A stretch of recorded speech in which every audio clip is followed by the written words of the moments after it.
Well, George Eliot wrote in her novel Middle on the Floss that nature repairs her ravages, but it does leave scars along the way. Well, our nation will repair the ravages of this, but it will also leave scars that will leave us forever changed, but hopefully on the path to a more perfect union. Now, of course, in modern dialect, that line in the preamble, more perfect union, makes no sense. If something's already perfect, it can't be more perfect, but they meant that the work of we the people is never complete and that we must continue to do more and that we must do better. And this dark chapter certainly shows we the people must do better than this. We fight like hell, and if you don't fight like hell, you're not going to have a country anymore. Will you fight for America? We don't have a free and fair press, and it's become the enemy of the people. It's become the enemy of the people. Our ancestors sacrificed their blood. Are you willing to do the same?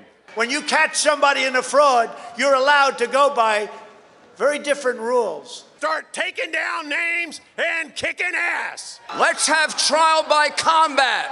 As that riot and violent insurrection played out on live TV, President Trump's choice of words as it was playing out will be long remembered. So go home. We love you. You're very special. Other Republican leaders followed up by calling them what they are. And these were anarchists and terrorists. Taken over by domestic terrorists. And explain that America's day of reckoning has arrived. This failed insurrection only underscores how crucial the task before us is for our republic. At that point, one of the president's closest allies had to take the floor and call out the president's false claims of election fraud, that the election was stolen and that he won, as the nonsense that it is. Fraud. They said there's 66,000 people in Georgia under 18 voted. How many people believe that? I asked, give me 10. Hadn't had one. They said 8,000 felons in prison in Arizona voted. Give me 10. Hadn't gotten one. And the false claim Vice President Pence had the power to block certified election results from the states. If you're a conservative, this is the most offensive concept in the world, that a single person could disenfranchise 155 million people. This is a day of reckoning for the politicians and others. The captive media that parrots his lies. For the media, certainly, and certainly for social media that has been fueling these false and dangerous conspiracy theories that can make gullible people think that a pizza parlor is peddling child sex slaves, or that the Sandy Hook massacre was staged, or that the September 11th attacks were an inside job, or that the election was stolen and that the insurrection provoked by that false claim was carried out by left-wing activists in disguise.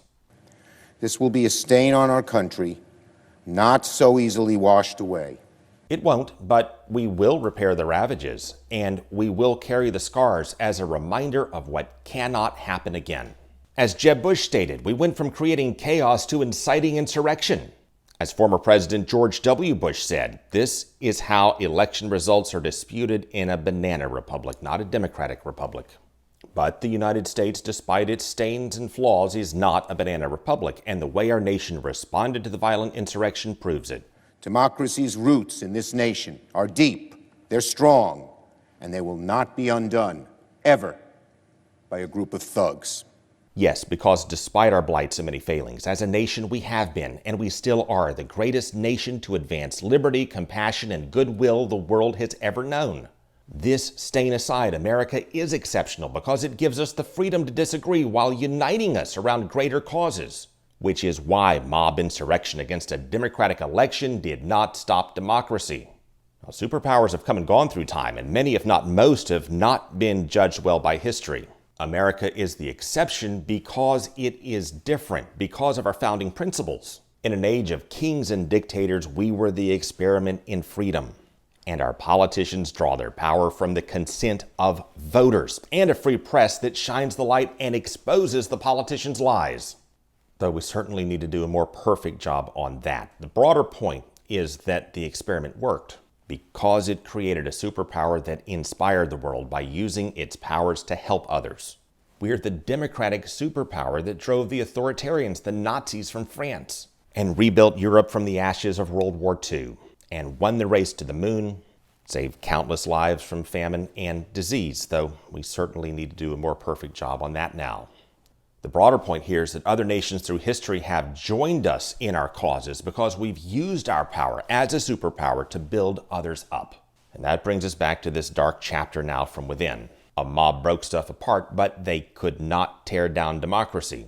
And this scar in our history will serve as a reminder of who we really are in the end, and modern history bears that out. Remember, we've had other dark chapters in modern history, from George Wallace to Joseph McCarthy and Roy Cohn. But those prior dark chapters show how they collapse on their own weight, and the blights they left on our nation's character are both long remembered and left behind, because, as we've seen, the culprits' eras of influence are quickly left behind once we repair the ravages and the day of reckoning finally comes.